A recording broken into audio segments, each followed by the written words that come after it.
नमस्कार दोस्तों, आज कई दिनों के बाद आप लोगों के सामने फिर से उपस्थित हुआ हूं। गत 4 साल 11 महीने 7 दिन आज जीएसटी को हो गए हैं। 30 दिन को पूरे 5 साल हो जाएंगे। 1 जुलाई से 6ठा साल चालू होगा। इस 5 साल के सफर में जीएसटी ने कितने तरह के व्यवहार और कितने तरह के विचार बनाए, कितने तरह के अमेंडमेंट हुए, हजारों के पार अमेंडमेंट भी हुए, लेकिन फिर भी जीएसटी कानून आज भी सफल नहीं है।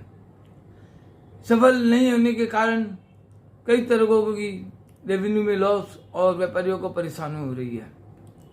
आज महीने का जीएसटी कलेक्शन, ये मई महीने का लास्ट कलेक्शन जो जून में बताया जाता है, करीबन 1,40,000 करोड़ रुपया दिखाया गया।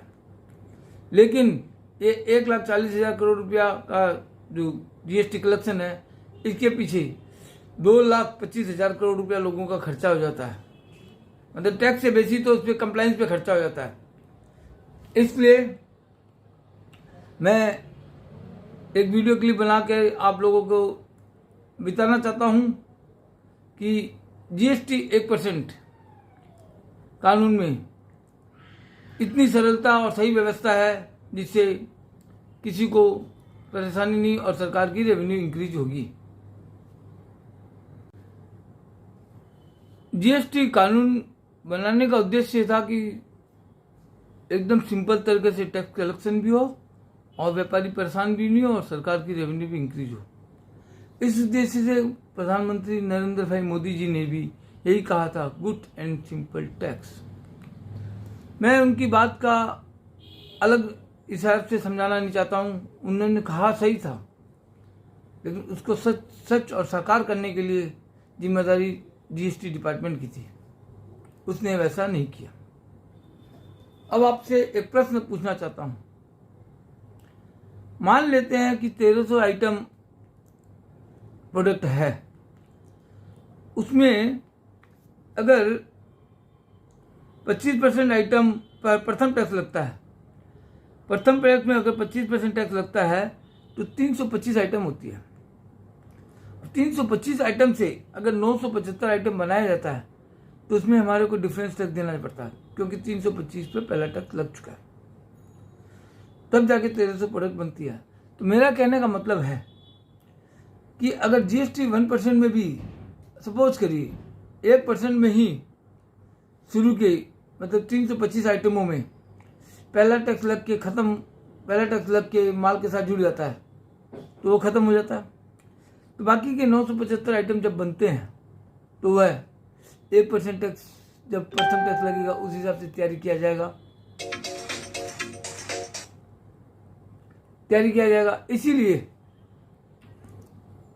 मेरा कहने का मतलब यह है कि आज भी आपका जब सेकंड बाई प्रोडक्ट माल तैयार होता है तो इनपुट टैक्स के अगेंस्ट में आपको क्लेम मिलता है। लेकिन ये क्लेम लेने के लिए आपको उनके पूरे act, rule, section, terms and condition सब इंप्लीमेंट सही से होंगे, तब आपको आईटीसी मिलेगा, अन्यथा आपको आईटीसी नहीं मिलेगा। तो जीएसटी 1% में पहला टैक्स लगने का तो टैक्स तो खत्म ही हो गया। उसके बाद में जो आप बाई प्रोडक्ट तैयारी करते हैं, तो सपोज करिए कोई आप आइटम बनाते हैं कपड़ा ही, तो उसका रॉ मटेरियल सूता में तो आपका शुरू में 12% के हिसाब से 18% लग चुका था, उसमें पेड हो चुका। अब वो जो प्रोडक्ट तैयार कर रहे हैं तो लेबर चार्ज पे 5% चार्ज कर सकते हैं, जिससे क्या है कि सरकार की रेवेन्यू भी बढ़े और लेबर चार्ज भी बने। आज भी वही हो रहा है। आज अगर आप कोई प्रोडक्ट तैयार करते हैं तो प्रोडक्ट के एचएनसी कोड के हिसाब से लेबर चार्ज लगता है, तो जीएसटी 1% भी हो जाता है। इसका मतलब मैंने तो कोई कानून बदला नहीं है, कानून को सरल किया।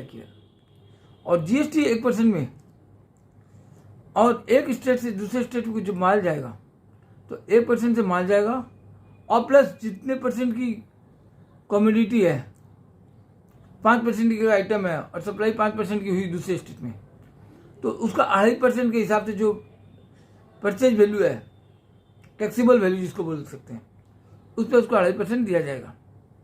तो इससे क्या हुआ, ये आपको हिसाब किताब रखने की जरूरत नहीं पड़ी, ये सरकार टू सरकार आपस में करेगी, आपको केवल 1% का हिसाब लेना और देना पड़ेगा। दूसरी चीज कि जो स्टेट खुद का प्रोडक्शन और खुद ही कंज्यूम करेगा तो जीएसटी 1% में उसको पूरा का पूरा 5, 12, 18, 28% टैक्स मिल जाएगा। अभी क्या हो रहा है, जो स्टेट खुद प्रोड्यूस कर रहा है और खुद उपयोग कर रहा है तो उसमें इसको 50% सेंट्रल को, 50% स्टेट को देना पड़ता है। लेकिन चलिए सेंट्रल के जो शेयर है उसमें से इसको 21% फिर वापस से 1% जो मिलता है, इसके कारण उसको 71% मिलता है। मतलब 5 का 71%, मतलब लगभग ₹3.60। जीएसटी 1% में उसे 5% का 5% ही मिलेगा और 1% का जो बेनिफिट मिलेगा वो अलग से। मेरा कहने का मतलब है कि टैक्स जीएसटी 1% कोई कम नहीं है, लेकिन व्यवस्था इतनी सरल है कि कहीं किसी को भ्रष्टाचार करने का मौका नहीं मिलेगा और सरकारी अफसर को एकदम ही सहयोग नहीं मिलेगा कि गलत समझा कर अपने मतलब सीधा करके बाद में फंसा के चले जाने का। कई केसेस व्यापारियों का हुआ है, हमने देखा है। इसलिए मैं ये वीडियो क्लिप आज जीएसटी 1% कानून के लिए आप लोग को विनती करता हूँ, सरकार से आवाज़ उठाइए कि एक बार टैक्स लग जावे, उसके बाद जीएसटी 1% को मेंटेनेंस टैक्स के रूप में डाला जाए। वहाँ जो गलतियाँ होगी, जहाँ कमियाँ होगी, तो वहाँ 1% से सेटलमेंट करके समझाया जा सकेगा।